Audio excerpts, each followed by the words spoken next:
Salut! La bigorexie agit principalement comme un trouble psychopathologique plutôt qu'une simple dépendance liée au sport.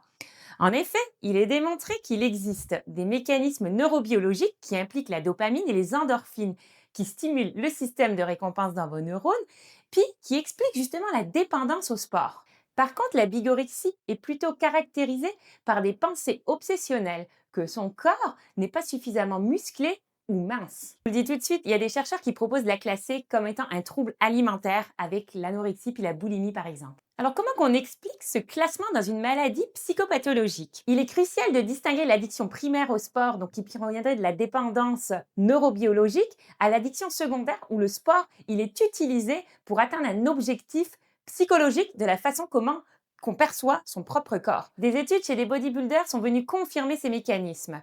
Ils ont montré qu'il y avait des zones au niveau du cerveau qui étaient très allumées, le cortex somatosensoriel et l'aire motrice supplémentaire. Le cortex somatosensoriel, c'est la partie de votre cerveau qui traite les informations du ressenti, c'est-à-dire c'est lui qui scanne tout votre corps. Ce qui suggère que ces personnes-là ont une très forte connexion avec la façon qu'ils perçoivent leur corps. L'aire motrice supplémentaire, celle-ci, c'est celle qui planifie les mouvements, donc elle l'anticipe. Le fait qu'elle soit très allumée chez les bodybuilders vient montrer que la planification des mouvements est très importante, puis les routines motrices répétées engagent encore une fois cette aire-là. Bon, la plupart des sports qui valorisent le corps, comme la musculation, l'haltérophilie, etc., bon, sont des personnes qui vont être plus à risque de développer ce trouble. Plus souvent les hommes, souvent âgés de 18 à 25 ans. Il y a des facteurs psychologiques prédisposants, comme par exemple l'anxiété, la dépression, la faible estime de soi, la victimisation. Chez les femmes, les traumatismes de l'enfance, les abus, la violence, l'intimidation est vraiment le facteur le plus retrouvé. Pour le dépister, il existe des outils de mesure qui sont clairement cliniques. Ça prend une prise en charge multidisciplinaire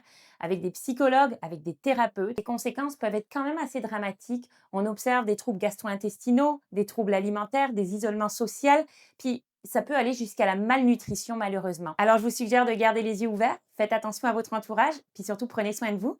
Salut!